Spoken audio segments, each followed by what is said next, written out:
Assalamualaikum warahmatullahi wabarakatuh. Nama saya Girly Dwi Agriani dari kelas 12B, absen 8. Di sini saya akan mempresentasikan pengaruh iptek terhadap kebiasaan belajar untuk memenuhi tugas portofolio PPKN. Di sini saya mengutip dua artikel yang akan kita simak terlebih dahulu. Artikel yang satu itu yang berjudul Pelajar Terlalu Senang PJJ. Artikel yang pertama, pelajar telanjur senang PJJ. Pandemi COVID-19 nampaknya belum bisa diprediksi akan berakhir sampai kapan. Virus corona jenis Omicron menurut pendapat para ahli penyebarannya lebih cepat dibandingkan jenis virus COVID sebelumnya. Beberapa aktivitas publik kembali dibatasi termasuk proses belajar mengajar di sekolah. Yang tadinya sudah berangsur-angsur PTM, kini kembali PJJ pada beberapa sekolah. Ada yang hanya siswa diperlakukan PJJ, bisa juga guru dan karyawan sekolah diperlakukan WFH, work from home. Ada bermacam pengalaman menarik dari PJJ yang terpaksa dilakukan saat pandemi, dari metode pembelajaran yang berbasis internet dengan pemanfaatan berbagai aplikasi yang tersedia, hingga para siswa dibiasakan belajar mandiri di rumah. Namun di samping itu, ternyata ada dampak kurang baik pula yang terjadi pada siswa. Banyak yang mengalami kecanduan pada gadget, mungkin penyebabnya bisa dimaklumi, anak hampir setiap hari memegang gawai dengan alasan mengerjakan tugas sekolah secara daring dan tanpa pengawasan orang tua yang kemudian sibuk bekerja. Yang paling marak dan ketara adalah para siswa begitu kecanduan game online. Para guru sering mengeluhkan hal ini, dilihat dari tugas-tugas online yang belum dikerjakan para siswa. Jika ditanya, ada siswa yang beralasan terganggu sinyal sulit, kuota habis, gawai sedang rusak, dan lain-lain. Namun ketika guru mengunjungi siswa di rumah home visit, dari pengakuan orang tua diketahui bahwa siswa sering tidak menggunakan HP sebagai mestinya. Ketika PJJ berlangsung, seringkali para siswa berada di rumah tanpa pengawasan orang tua. Para guru acap kali menghubungi orang tua untuk meminta bantuan dalam mengingatkan para siswa, namun karena kesibukan kerja, orang tua agak kesulitan melakukan pemantauan terhadap proses belajar anaknya. Anak-anak generasi sekarang lebih cepat menguasai teknologi, apalagi sesuatu yang menarik bagi mereka. Seringkali ada hal-hal yang kurang diketahui atau dipahami oleh para orang tua. Ada siswa yang memanfaatkan aplikasi tertentu untuk menyelesaikan tugas, hanya menyalin copy paste artikel, kemudian diubah menjadi tulisan tangan dengan suatu aplikasi. Dan akhirnya tidak sungguh-sungguh mempelajari suatu hal tapi hanya menyalin dengan cepat. Contoh di atas merupakan contoh risiko pengembangan teknologi yang begitu cepat. Di samping itu, tetapi diwaspadai hal-hal lain dalam pemanfaatan internet, dari tontonan atau game, permainan yang berisi kekerasan, pornografi, dan banyak hal lain yang negatif. Ketika PJJ, para siswa juga diharapkan tetap berada di rumah untuk belajar, pemantauan agar tidak keluyuran dengan bebas berkerumun, bahkan tidak memakai masker dan mematuhi protokol kesehatan. Perlu kerjasama banyak pihak dari siswa, guru, dan masyarakat. Pendampingan dalam pertemuan langsung memang tetap penting untuk dilakukan. Ada begitu banyak halangan dan tantangan saat pembelajaran jarak jauh. Berbagai cara yang tepat bisa dilakukan sesuai situasi dan kondisi lingkungan masing-masing. Ada kalanya situasi yang tidak mengenakan atau tidak nyaman justru bisa menjadi pengalaman berharga. Begitu pula saat pandemi ini dapat memaksa seorang untuk berkreasi, mencari cara atau metode baru yang lebih tepat dan efektif. Artikel yang kedua yaitu berjudul Waspadai Perubahan Pola Tidur Siswa.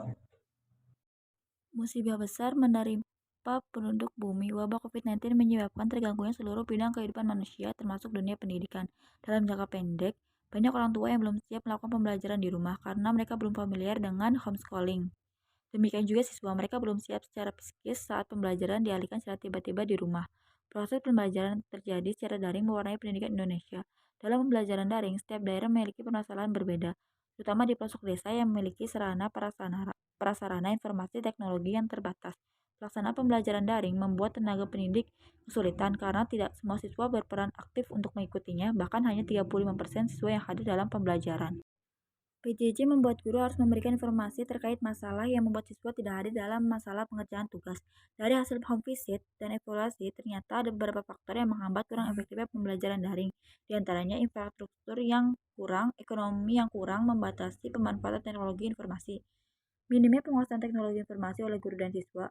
Dalam pembelajaran daring, HP dan data internet sangat dibutuhkan. Aspek kesejahteraan guru dan murid masih kurang, maka mereka tidak sanggup memenuhinya. Nah, sisi kemampuan keuangan guru dan siswa belum meningkat ke arah yang sama. Problem sambungan internet yang kurang merata di pelosok negeri, masih ada sambungan internet kondisi masih belum mampu memenuhi metode daring. Perubahan belajar menjadi bermain game daring. Kebebasan murid dalam memegang handphone yang tidak terkontrol membuat mereka tidak fokus dalam belajar, tetapi berubah menjadi bermain. Ini juga berdampak pada perubahan siklus tidur siswa. Lantaran bermain game tanpa batas waktu, murid mengubah siklus tidurnya. Malam hari mereka bermain dan pagi hari mereka pada saat pembelajaran daring mereka tertidur. Orang tua juga memiliki peran penting dalam menjalankan fungsinya. Ini harus membuka cakrawala dan tanggung jawab orang tua dalam mendidik mental, sikap, dan pengetahuan anak-anaknya. Orang tua harus tampil sebagai teladan dalam pendamping belajar anak. Bantuan guru perlu hadir door to door di semua peserta didik. Guru memang bukan sekadar melakukan transfer ilmu, guru tetap mengutamakan ingarso sungtulada ing madya mangun karsa tuturi handayani. Sekolah juga harus bersiaga menyediakan perubahan. Pendidikan karakter harus menjadi pijakan yang kuat di tengah perkembangan teknologi dan informasi. Program-program pendidikan harus disampaikan kepada siswa, terlebih saat diperlakukan model daring. Penekanan belajar di rumah harus benar-benar dikawal guru melalui metode daring tetap smooth and smart. Pemikiran yang positif dapat membantu penerapan model pembelajaran daring sehingga menghasilkan capaian pembelajaran yang tetap berkualitas. Kesimpulan yang dapat kita ambil dari kedua artikel tersebut adalah musibah besar menimpa penduduk bumi. Wabah COVID-19 menyebabkan terganggunya seluruh bidang kehidupan manusia termasuk dunia pendidikan. Pandemi COVID-19 nampaknya belum bisa diprediksi akan berakhir sampai kapan, bahkan jumlah para penderita terdampak COVID-19 akhir-akhir ini terpantau kembali naik. Dilihat dari data dari berbagai daerah di Indonesia, virus corona jenis Omicron menurut pendapat para ahli penyebarannya lebih cepat dibandingkan jenis virus COVID sebelumnya. Hal ini berdampak pada dunia pendidikan, terutama pada kebiasaan siswa dalam belajar. Pengaruh kemajuan iptek sangat berperan dalam hal ini. Selama masa pandemi, berbagai kegiatan dibatasi, begitupun dalam hal belajar hingga muncul istilah pembelajaran jarak jauh atau PJJ.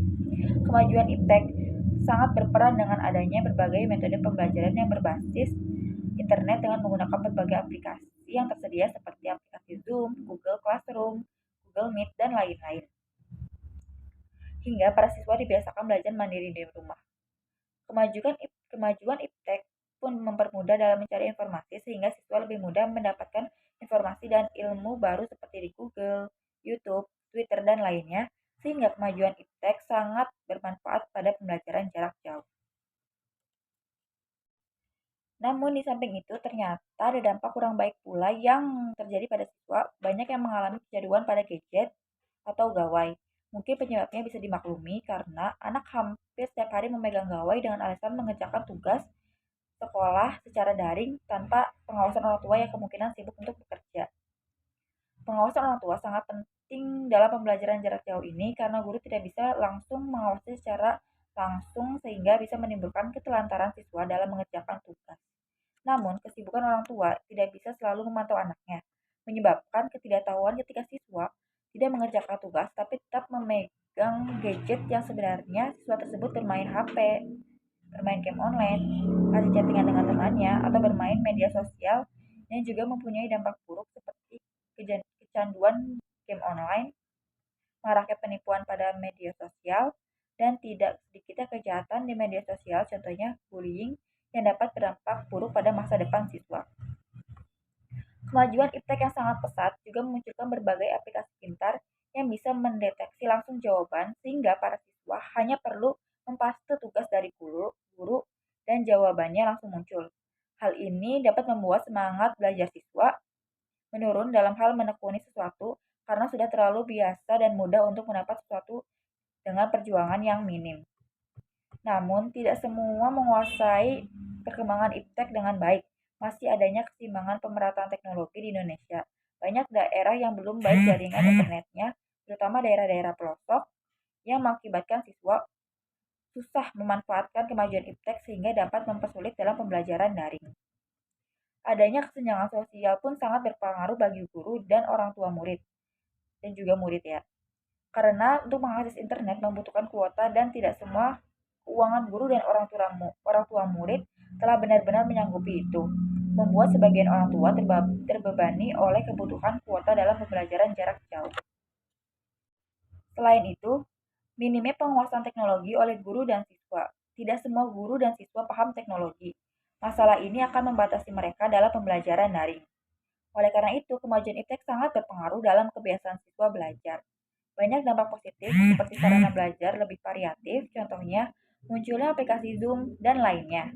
Mudahnya dalam mencari informasi, namun juga memiliki dampak negatif, seperti membuat siswa kecanduan game online, media sosial yang rentan bullying, dan juga tidak sedikitnya penipuan dalam media sosial. Sangat menguasai teknologi pun memiliki dampak buruk bagi siswa. Siswa dapat menjelajahi aplikasi yang dapat memunculkan jawaban langsung setelah memproses tugas. Terlalu dalam memainkan media sosial juga tidak baik karena banyak kejahatan seperti hacker, pornografi, atau kejahatan lainnya yang dapat merusak siswa sebagai generasi penerus bangsa. Tetapi ketidakpahaman atau kurang menguasai teknologi juga tidak baik karena akan menyulitkan siswa di zaman yang sangat canggih ini, membuat siswa tertinggal pergaulan atau keterlambatan dalam menerima informasi sehingga dapat mengurangi ilmu dalam mengetahui sesuatu.